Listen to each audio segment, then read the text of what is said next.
Début septembre en Afrique du Sud, Thabo Mbeki convie acteurs politiques et figures des groupes armés à une conférence sur la paix en RDC. Thabo Mbeki estime que la crise en République démocratique du Congo ne peut pas être résolue par la voie militaire. Selon lui, tout affrontement armé ne ferait qu'occasionner des pertes humaines inutiles sans apporter de solution durable. Il appelle donc au retrait et à l'éloignement des troupes déjà déployées et plaide pour que les efforts se concentrent sur la recherche d'une solution politique négociée. Pour Mbeki, seul le dialogue peut ouvrir la voie à une paix véritable et éviter que des vies continuent d'être sacrifiées inutilement. That you can't resolve the problem in the Eastern Congo by force of arms. You cannot. You can send in troops there and the people will die, but it will not solve the problem. Dans son analyse de la crise congolaise, Thabo Mbeki estime que le EM-23 est devenu l'organisation la plus populaire en RDC, car une grande partie de la population se sent exclue du système politique dominé par le président Félix Tshisekedi, perçu comme soutenu essentiellement par sa base du Kasaï. Selon lui, cela pousse certains Congolais à voir le EM-23 comme la seule force capable de renverser l'ordre établi. Mbeki souligne que le problème central du Congo est l'absence de leadership fédérateur, comparable à celui incarné par Patrice Lumumba à l'indépendance. Il dénonce la persistance des divisions ethniques et régionales héritées de la colonisation qui empêchent l'émergence d'une nation unie et d'une paix durable. Concernant Joseph Kabila, il estime que le fait de lever son impunité pour l'envoyer en prison ne ferait qu'aggraver les fractures régionales, en poussant notamment les Katangais à se sentir visés. Il note par ailleurs que, dans l'est du pays, une partie de la population continue à l'accueillir favorablement car elle partage le sentiment d'être marginalisée par Kinshasa. Liz was saying to me, President, what you should need to know is that the M23 has in fact become the most popular organization throughout the Congo because, as I was saying just now, the president is surrounding himself with the people of Kasai, which means the rest of the population of the Congo is against because it's excluded. And the M23 has emerged as the only force capable of removing Tshisekedi. That is why they are being received with warm hands everywhere on the Congo. Now I'm saying, we're saying that the fundamental problem in the Congo is that you haven't had a leadership with the level of understanding which the liberation leadership under Patrice Lumumba had about what is the Congo, how is it made up, how do you overcome the colonial legacy, what is it that you do? And one of the things you can't do is to perpetuate the tribal, racial, Bantustan divisions that the colonial system imposed. And you continue that, then you'll never find a peaceful Congo. But that's what's been happening. It's wrong. I mean, it was wrong really to Joseph Kabila goes back. He's gone back into the Eastern Congo. You say you are removing his impunity and you are going to charge him with treason and all that. It doesn't solve anything. All it does, I'm saying in Joseph Kabila's case, immediately, it will incite the people of Katanga to say you are attacking one of us, therefore we are against you. What are you going to gain from that? Nothing. And the Kivu, the eastern provinces of the Congo, will then say Kabila is with us.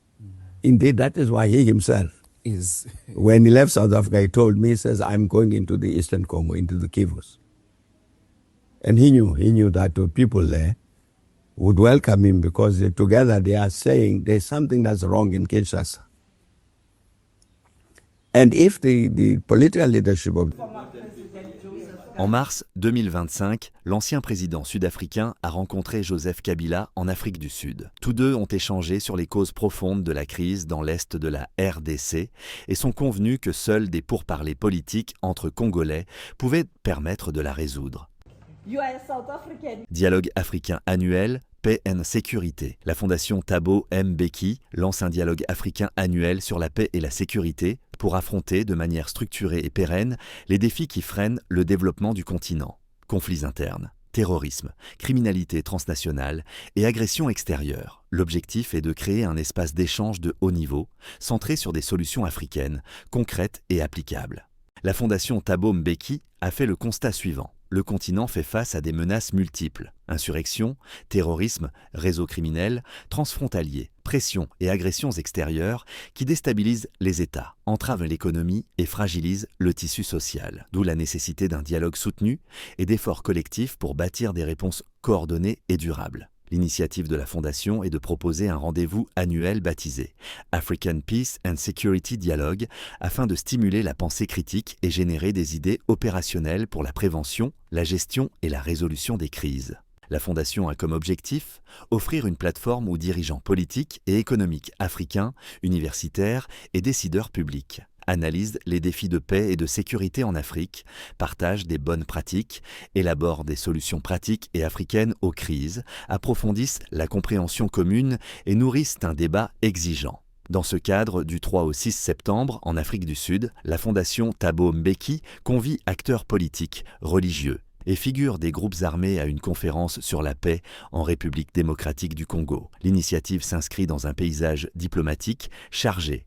Luanda, Doha, Washington, tandis qu'un rendez-vous international à Paris en octobre se profile.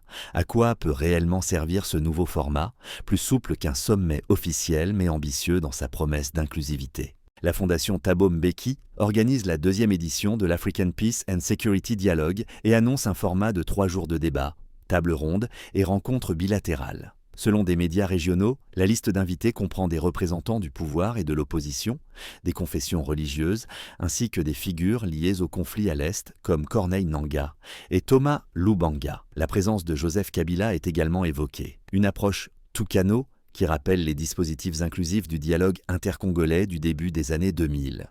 Un précédent qui compte, Sun City et l'esprit de l'inclusivité. En 2002 à 2003, le dialogue intercongolais, Sun City, puis Pretoria, a fait basculer la guerre vers une transition politique partagée. L'Afrique du Sud, sous Thabo Mbeki, y avait joué un rôle clé de facilitateur. Sans calquer l'histoire, la Fondation réactive clairement cet héritage. Diplomatie tous azimuts, Luanda, Doha, Washington. L'African Peace and Security Dialogue intervient alors que les pistes diplomatiques se superposent. Luanda, médiation angolaise pour la désescalade RDC-Rwanda, à l'origine de feuilles de route successives, sans percée décisive sur le terrain. Doha, Qatar accueille depuis des mois un canal de négociation entre Kinshasa et M23. Les pourparlers ont repris fin août, après un printemps marqué par une trêve fragile. Washington, le 27 juin, la RDC et le Rwanda ont signé à Washington un accord de paix parrainé par les États-Unis et appuyé par le Qatar avec un mécanisme conjoint de sécurité lancé début août. Sa mise en œuvre reste déterminante et incertaine. De l'autre part, les églises remettent le dialogue national au centre. En parallèle, les confessions religieuses, SENCO, ECC et plateformes associées ont dévoilé une feuille de route pour un processus national et inclusif en lien avec la présidence. Ce fil intérieur peut donner de l'épaisseur aux discussions extérieures, à condition que les agendas ne se contredisent pas. Après septembre, Paris en ligne de mire. À l'international, Paris prépare en octobre une conférence sur la paix en RDC. Un format distinct des médiations en cours, pensé pour rallier partenaires et bailleurs et harmoniser les messages politiques et humanitaires. La présidence congolaise l'a évoqué dans sa communication récente. Ce que peut changer la démarche Mbeki, baisser le seuil d'entrée. Un forum non gouvernemental peut permettre à des acteurs qui se refusent encore aux cadres officiels ou qui n'y sont pas invités de tester des compromis. Connecter les pistes. Si la PSD fait le pont entre Washington, Doha et la feuille de route religieuse, elle peut aider à aligner cessez-le-feu, retour des déplacés, désarmement et garantie politique. Risque de dispersion. Trop de formats tue la lisibilité. Sans priorité claire, chaque camp peut gagner du temps et la population, elle, ne voit pas d'amélioration. Merci de nous suivre. N'oubliez pas de vous abonner à notre chaîne YouTube Congo Synthèse et d'y activer la cloche pour ne rien manquer de nos prochaines actualités.